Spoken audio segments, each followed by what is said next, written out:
Carlitos is back. Very much hungry. My boy looks like gangster. Gasta el tiempo como si no tuviera prisa. De a Davis, la vida es una brisa. En la calle se aprende, no en la escuela. El libro es el asfalto, la tinta es la pelea. From the bottom up, without asking permission. Con la mirada al frente y el cuchillo en la cintura. Por si la noche se pone oscura, por si el destino se hace basura. Carlos Alcaraz is hitting his highest intensity, yet as he wraps up a meticulous wrist rehabilitation program. The 7-time Grand Slam champion has officially transitioned from cautious recovery to full-throttle training sessions.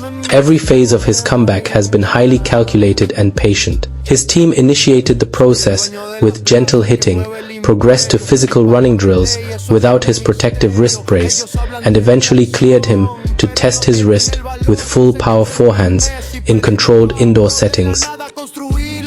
Recent footage of his outdoor practices confirms that the intensity is cranking up significantly.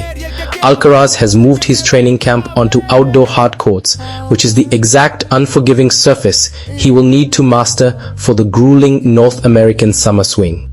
Practicing outdoors under true match conditions demonstrates that his right wrist can now withstand maximum competitive impact and the high vibrations of heavy baseline exchanges.